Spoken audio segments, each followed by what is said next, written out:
அல்லாஹுடைய தூதர் படுக்கையிலே அமர்ந்து விட்டால் சில முக்கியமான துஆக்களை அல்லாஹுடைய தூதர் ஸல்லல்லாஹு அலைஹி வஸல்லம் அவர்கள் செய்வார்கள். அதிலே முக்கியமான துஆ, அல்லாஹுடைய தூதர் படுக்கைக்கு அமர்ந்தால் உது செய்வது, தொழுகைக்கு எப்படி உது செய்வார்களோ அது போன்று அல்லாஹுடைய தூதர் உது செய்துவிட்டு படுக்கையிலே அமர்வார்கள். அமர்ந்தவுடன் சொல்லுவார்கள், அல்ஹம்துலில்லாஹில்லதி அத்அமனா வஸகானா வகஃபானா வஆவானா ஃபகம் மிம்மன் லா காஃபிய லஹ் வலா முஅவிய.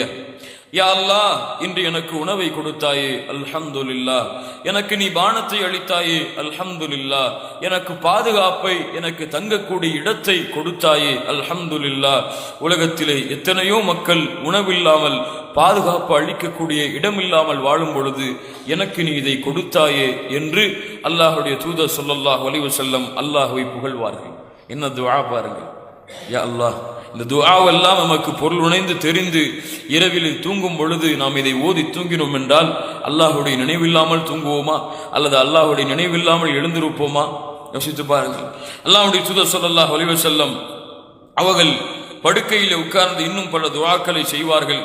செய்து முடித்ததற்கு பிறகு அல்லாஹுடைய தூதர் ஸல்லல்லாஹு அலைஹி வஸல்லம் தன்னுடைய வலது கன்னத்தின் மீது கைகளை வைத்து கொண்டு சாய்ந்து படுத்து, அல்லாஹும்ம கினி அதாபக யௌம தபஅது இபாதக, இந்த துஆவை கடைசியாக அல்லாஹுடைய தூதர் ஓதுவார்கள். இதற்கு பிறகு அல்லாஹுடைய தூதர் பேச மாட்டார்கள்.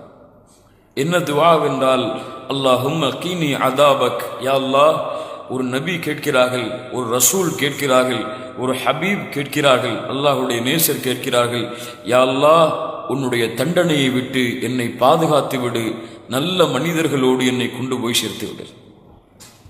இரவில் அல்லாஹுடைய தூதர் சொல்லக்கூடிய கடைசி துஆ, யா அல்லாஹ், என்னை உன்னுடைய வேதனையிலிருந்து பாதுகாரு, உன்னுடைய அடியார்களோடு என்னை எழுப்பி விடு, ஒன்று கூட்டி விடு. அல்லாஹுடைய தூதர் மேலும் சொல்லுவார்கள் இந்த துஆவிற்கு முன்னதாக, யா அல்லாஹ், இந்த இரவிலே என்னுடைய உயிரை நீ கைப்பற்றி விட்டால் அதன் மீது நீ இரக்கம் காட்டு, அதை விட்டுவிட்டால் நல்ல சாலிஹீன்களான மக்களோடு என்னை கொண்டு போய் சேர்த்து விடு. இப்படிப்பட்ட துஆக்களை ஓதிதான் அல்லாஹுடைய தூதர் முஹம்மது ரசூலுல்லாஹ் ஸல்லல்லாஹு அலைஹி வஸல்லம் உறங்குவார்கள். மறுபடியும் காலை இரவுடைய 3வது பகுதியில் அல்லாஹ் முதல் வானத்திற்கு இறங்கி வரக்கூடிய அந்த நேரத்தில் அல்லாஹுடைய தூதர் ஸல்லல்லாஹு அலைஹி வஸல்லம் கியாமுல் லைல், அவ்வளவு இந்த உலகத்துடைய வாழ்க்கையின் வேலைகளையும் செய்துவிட்டு களைப்பிலே வந்திருப்பார்கள். இருந்தாலும் இரவுடைய நேரத்தில் நின்று கொண்டு அல்லாஹ்வை தொழுவார்கள். எப்படி தொழுவார்கள்? 5 நிமிடமா, 10 நிமிடமா, அல்லது 5 ஆயத்துகளையும் வல்லுஹா, அலம் நஷ்ரா, குல் ஹுவல்லாஹு அஹத் இப்படி போன்ற சூறாக்களை ஓதிவிட்டு உறங்கி விடுவார்களா? ஒரு சஹாபி அவர்கள் சொல்லுகிறார்கள், அல்லாஹுடைய தூதரோடு நான் தொழுகையில் நின்றேன். அல்லாஹுடைய தூதர் அவர்கள் சூரத்துன் நிசாவை ஆரம்பம் செய்தார்கள். சூரத்துன் நிசாவை ஆரம்பம் செய்தார்கள். அதற்கு பிறகு சூரத்துல் ஆல இம்ரானை ஆரம்பம் செய்தார்கள். அதற்கு பிறகு வல் முர்சலாத் என்ற ஆரம்பம் கூடிய அந்த சூறாவை அல்லாஹுடைய தூதர் ஸல்லல்லாஹு அலைஹி வஸல்லம் ஓதினார்கள். இந்த 3 சூறாக்களையும் ஒரு நேரத்திலே உட்கார்ந்து ஓதும் அளவிற்காக எமக்கு சக்தி இருக்கிறதா? யோசித்து பாருங்கள். அல்லாஹுடைய தூதர் இரவில் நிற்பார்கள். நின்றால் அவர்களுடைய பாதங்கள் எல்லாம் வீங்கிவிடும். அழுவார்கள். இரவிலே நான் படுத்திருப்பேன், ஒரு வெந்நீர் பாத்திரத்திலே கொதிக்கக்கூடிய அந்த சப்தத்தை போன்று அல்லாஹுடைய தூதருடைய நெஞ்சிலிருந்து கிளம்பக்கூடிய அழுகையின் சப்தத்தை நான் கேட்பேன். அவர்களுடைய அழுகை அவர்களுடைய முகத்தை நனைத்துவிடும், அவர்களுடைய தாடியை நனைத்துவிடும், அவர்கள் நின்று கொண்டிருக்கும் இடமெல்லாம் நனைந்துவிடும். நான் கேட்பேன், நானும் கேட்டேன், பிலால் அவர்களும் கேட்டார்கள், அல்லாஹுடைய தூதரே, ஏன் இப்படி அழுகிறீர்கள்? அஃபல அகூன அபுதன் ஷகூரா, அல்லாஹ்விற்கு நன்றியுள்ள அடியானாக நான் மாற வேண்டாமா என்று அல்லாஹுடைய தூதர் ஸல்லல்லாஹு அலைஹி வஸல்லம் அவர்கள் கேட்டார்கள். மறுபடியும் மறுநாள் காலையுடைய வழக்கத்தை போன்று அல்லாஹுடைய தூதருடைய வாழ்க்கை அமைந்துவிடும். அல்லாஹுடைய தூதரோடு ஒரு நாள். கண்ணியத்துக்குரியவர்களை கொஞ்சம் யோசித்து பாருங்கள். இப்படி ஒரு மனிதர் இந்த பூமியிலே வாழ முடியுமா? இப்படி ஒரு தலைவர் இந்த பூமியிலே இருக்க முடியுமா? தன்னுடைய குடும்பத்தார்களிடத்தில் இப்படி நடந்து கொண்டு, தன்னுடைய நண்பர்களிடத்தில் எப்படி நடந்து கொண்டு, தன்னுடைய பிள்ளைகளிடத்தில் எப்படி நடந்து கொண்டு, தன்னுடைய பேர பிள்ளைகளிடத்தில் எப்படி நடந்து கொண்டு, சிறு பிள்ளைகளிடத்தில் எப்படி நடந்து கொண்டு, காலையிலே சென்று மக்களுக்கு குர்ஆனை கற்றுக் கொடுத்தல், காலையிலே சென்று போருக்கு ஆலோசனைகள் இருந்தால் அதை செய்தல், அடுத்த போருக்கு ஏதாவது திட்டங்கள் இருந்தால் அதை திட்டுதல், யாராவது உடன்படிக்கைக்காக வந்திருந்தால் அவரோடு உடன்படிக்கை செய்தல், ஆலோசனைகளை வழங்குதல், பாதுகாப்பை வழங்குதல், ஏதாவது பிரச்சனை என்று வந்தால் முன்னால் சென்று நின்றல். ஒரு முறை மக்காவில் மதினாவிலே ஒரு சிறிய பிரச்சனை ஏற்படுகிறது. இரவு நேரத்திலே எதிரிகள் போருக்கு வருகிறார்கள் என்ற அச்சம் ஏற்படுகிறது. மக்கள் எல்லாம் வீடுகளை விட்டு வெளியே வருகிறார்கள்.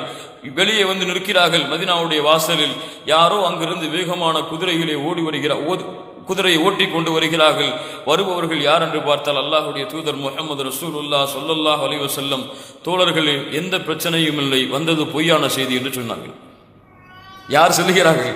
பிரச்சனை என்று வந்தால் இப்படி சமூகத்துடைய பிரச்சனை, குடும்பத்துடைய பிரச்சனை, சிறு பிள்ளைகளுடைய இன்பம், இப்படி ஒட்டுமொத்த வாழ்க்கையும் கழித்து இரவுடைய நேரத்திலே தூக்கமா அங்கேயும் நின்று அல்லாஹ்வை வணங்குகிறார்கள். இப்படி ஒரு மனிதரை, இப்படி ஒரு புனிதரை இந்த உலகம் கண்டிருக்குமா? அதன் காரணமாகத்தான் அல்லாஹ் ரப்புல் ஆலமீன் இந்த படைப்பை போன்று ஒரு படைப்பை அல்லாஹ் படைக்கவில்லை. உலக படைப்புகளில் அல்லாஹ்விடத்திலே நெருக்கமான விரும்பத்தக்க படைப்பு என்று அல்லாஹுடைய தூதர் முஹம்மது ரசூலுல்லாஹ் ஸல்லல்லாஹு அலைஹி வஸல்லமை போன்று ஒரு படைப்பில்லை.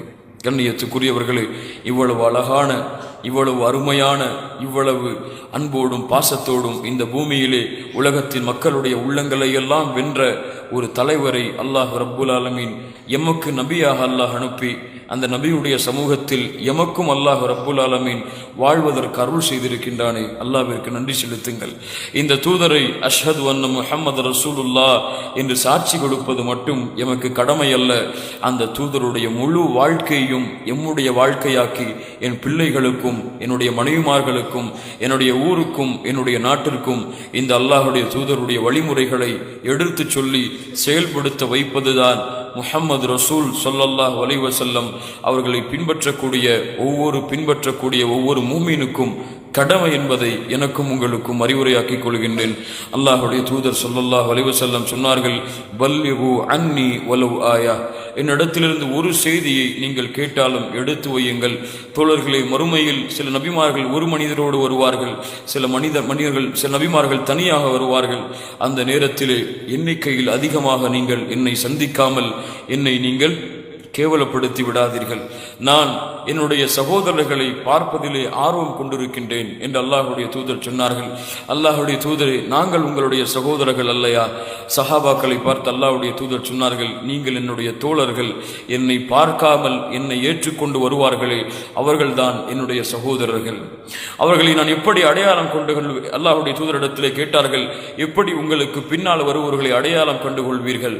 ஹவுலுல் கௌசலில் நான் இருக்கும் பொழுது நாளை மறுமையிலே என்னுடைய சமூகம், என்னை பின்பற்றிய மக்கள் நாளை மறுமையிலே என்னிடத்திலே வருவார்கள். அவர்களுடைய முகங்கள் எல்லாம் உது செய்த அடையாளங்களோடு, சுஜூதுடைய அடையாளங்களோடு மினுங்கிக் கொண்டிருக்கும். அதை கொண்டு என்னுடைய சமூகத்தை நான் அடையாளம் கண்டு கொள்ளுவேன். அவர்கள்தான் என்னுடைய தோழர்கள். அவர்களை சந்திக்க நான் ஆசைப்படுகின்றேன். அல்லாஹுடைய தூதர் முஹம்மது ரசூலுல்லாஹ் ஸல்லல்லாஹு அலைஹி வஸல்லம் சொன்னார்கள், கண்ணியத்துக்குரியவர்களே, அந்த தூதரோடு நாளை மறுமையிலே வாழ வேண்டும் என்றால், அந்த சொர்க்கத்திலே அல்லாஹுடைய தூதர் முஹம்மது ரசூலுல்லாஹ் ஸல்லல்லாஹு அலைஹி வஸல்லமோடு இருக்க வேண்டும் என்றால் வெறும் துஆவை கொண்டு மட்டும் அந்த பாக்கியத்தை எம்மால் அடைய முடியாது. அல்லாஹுடைய தூதரை எம்முடைய வாழ்க்கையாக்காமல், லகத் கான லகும் ஃபீ ரசூலில்லாஹி உஸ்வத்துன் ஹஸனா, நான் சொன்னதெல்லாம் சில ஹதீஸுகள் தான். நீங்கள் இன்னும் தேடி பார்த்தால் ஹதீஸ் கிரந்தங்களிலே, தமிழாக்கங்களிலே அல்லாஹுடைய தூதருடைய ஒவ்வொரு வாழ்க்கையும் ஒவ்வொரு செய்தியையும் பற்றி பல ஆண்டுகள் விவரித்து கொண்டு இருக்கலாம். அந்த செய்திகளின் தன்மையை அல்லாஹ் ரப்புல் ஆலமீன் அப்படிப்பட்ட வாழ்க்கையாக எம்முடைய வாழ்க்கையெல்லாம் ஆக்கி